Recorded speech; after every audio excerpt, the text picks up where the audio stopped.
Ação!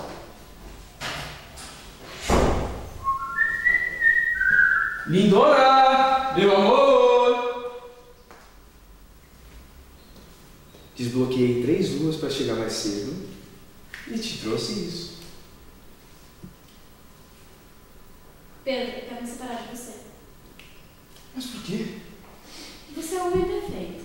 Então. E a nossa vida tranquila, calma e harmônica. E?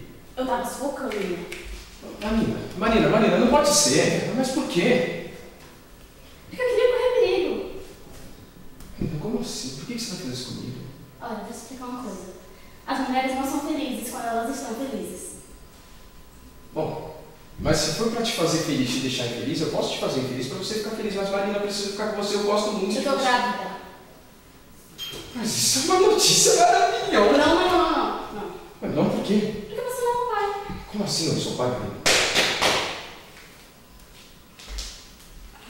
Vai, Meu Deus, mas o que é isso? Pedro, esse aqui é o juiz. Escuta aqui, meu amigo. A gente precisa ter uma conversinha de homem pra homem, tá entendendo? Ele não fala uma palavra em português. Hi. Hi é o cacete! Alia. Ai, é o cacete! Ô, Marina! Como é que você sabe que eu não sou filho, eu não sou o pai desse filho que você tá esperando? Porque eu fiz um teste. E eu e ele vamos embarcar amanhã pra Alemanha. Próxima semana ele manda buscar minhas coisas. Desde quando, hein? Tem 6 meses.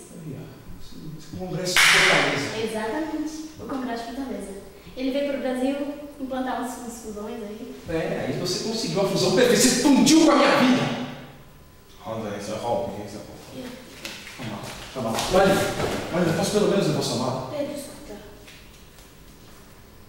Marina, como é que você pode fazer isso comigo, meu? Como que você não via que eu fazia isso com você? Marina, 6 anos que eu me dedico pra você, cara. Há 6 anos você vive a vida que você sonha. Seu mundinho. E tudo que eu fazia parecia que eu me importava. E eu me sentia sozinha. Parecia que eu era invisível.